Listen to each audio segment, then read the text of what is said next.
paz do Senhor, eu sou Dil, sou da IMW de Saracuruna. Louvo a Deus por estar aqui com vocês. Quero agradecer a Érica pelo convite, pedir que Deus continue te abençoando.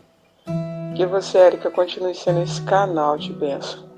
Deus tem te usado para fazer a diferença, para trazer vida a muitas mulheres.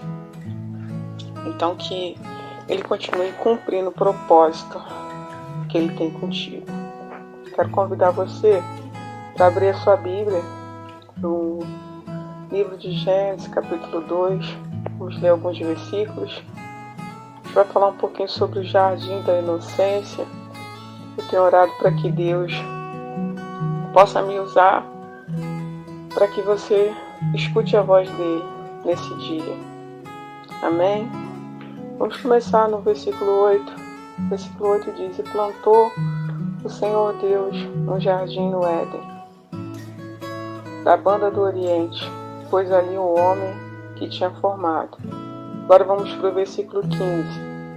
Formou o Senhor Deus o homem e o pôs no jardim do Éden, para o lavrar e o guardar. Versículo 16.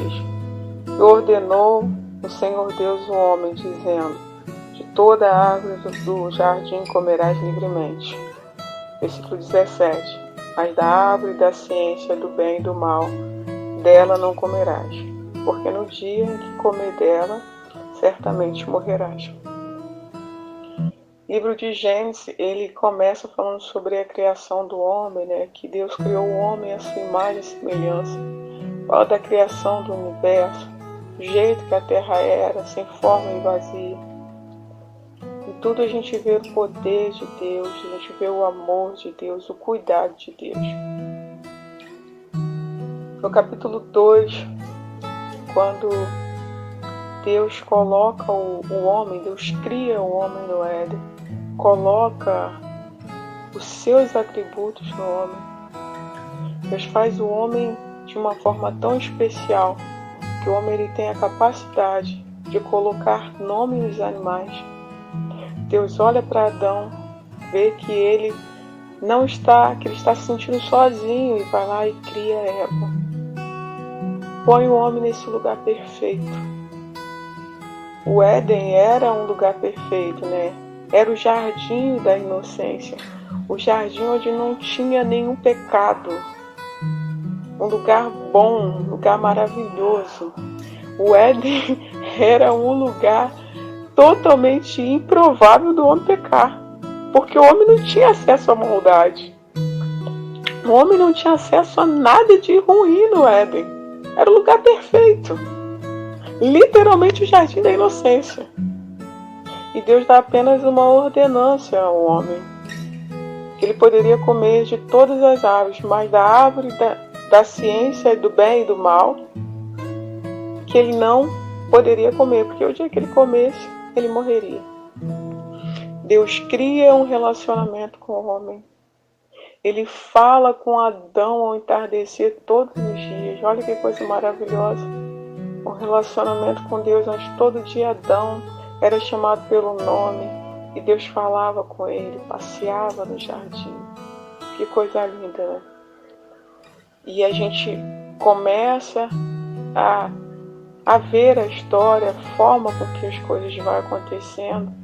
No capítulo 3 de Gênesis, a gente percebe que da mesma forma que Adão e Eva, eles tinham acesso a tudo de bom, a tudo de maravilhoso, o diabo também tinha, porque ele usa a serpente e engana Eva.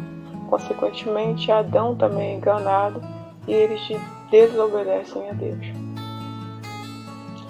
A primeira coisa que a gente aprende nessa história é que quando a gente passa a ouvir uma voz que não é de Deus, a gente sai do propósito. Quando a gente deixa de ouvir a voz de Deus e passa a dar ouvidos a outra voz, nós cometemos pecado. Até onde seja totalmente improvável de você pecar, quando você deixa de ouvir a voz de Deus, você comete pecado. E aí, fica um alerta para a gente, fica uma lição para que os nossos ouvidos estejam atentos à voz do Senhor, estejam atentos ao mandar dele.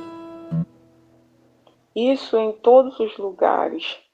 A gente pode dar o exemplo até dentro da nossa própria casa, que o nosso ouvido esteja atento à voz do Senhor. E se porventura você que está ouvindo esse devocional, você parou de ouvir a voz de Deus e deu ouvido a outra voz, certamente alguém usado por Satanás que te enganou, que aproveitou de um momento que você estava frágil, de um momento que você estava sozinha e trouxe engano ao seu coração. E você caiu e se afastou do propósito de Deus para a sua vida. Você desobedeceu, você pecou, você se afastou de Deus por conta deste pecado. Ainda assim, o Senhor, Ele te chama. Mesmo que você tenha falhado, Deus, Ele não falhou na criação. Deus não falhou no propósito dele. Quando Adão e Eva pecaram, Deus continuou chamando Adão. Naquele dia ali, Deus, não vou falar com Adão hoje porque ele pecou, não. Deus o chamou. E ele fugiu, mas ainda assim Deus chamou. Ele tentou transferir aquela responsabilidade do pecado, mas quando ele colocou o problema para Deus, por que ele estava se escondendo? Por conta da nudez. Deus foi lá, sacrificou um animal e cobriu a nudez dele. E ainda assim, quando o homem pecou, quando fugiu lá do propósito, quando deu ouvidos a Satanás, o amor de Deus é tão grande, que ele mandou o seu próprio Filho. Ele amou o mundo de tal maneira para que todo aquele que nele cresce não perecesse, mas para que tivesse a vida eterna. Então talvez, mulher, você esteja nessa situação que deu ouvidos à voz de Satanás. Deus, Ele sempre tem um recomeço para mim e para você, e Ele te chama hoje, para que você possa voltar ao jardim da inocência. Ele tira a sua culpa. Ele te chama para um recomeço. E você tem somente que estar disposta a recomeçar e voltar novamente a ouvir a voz de Deus e ter um relacionamento com Ele. Um relacionamento puro. Um relacionamento onde você é amada e é capaz de amar. A gente percebe que o propósito de Deus não falhou. O homem falha, mas Deus nunca vai falhar. E Deus, Ele dá esta prova de amor para o homem. Quando Ele vai lá, sacrifica um animal, cobre a nudez de Adão e Eva, e uma prova de amor maior ainda, quando Ele manda Jesus por mim, por você. Então, fique atento à voz do Senhor. Ainda que você tenha pecado, ainda que você tenha dado ouvidos à voz de Satanás, ainda que outras pessoas tiveram acesso, talvez até o seu lar, e você deu ouvidos a essa voz, a essa pessoa que trouxe discórdia, que trouxe miséria, que trouxe separação. O Senhor te dá a oportunidade de ter um recomeço, de fazer tudo novo, te dá a oportunidade de restaurar, te chama novamente para recomeçar. Esse é o convite de Deus para você hoje, para ouvir somente a voz dele, para estar atento ao chamar dele, para viver uma vida de obediência, para viver uma vida onde ele vai te guiar, onde ele vai falar com você. E a voz dele vai ser única e soberana na sua vida. E quando você permitir que isso aconteça, a sua vida vai ser diferente. Satanás ele não vai ter nem autonomia, nem autoridade para voltar a falar com você. Porque os seus ouvidos vão estar atentos somente à voz do Senhor. Amém? Que Deus abençoe.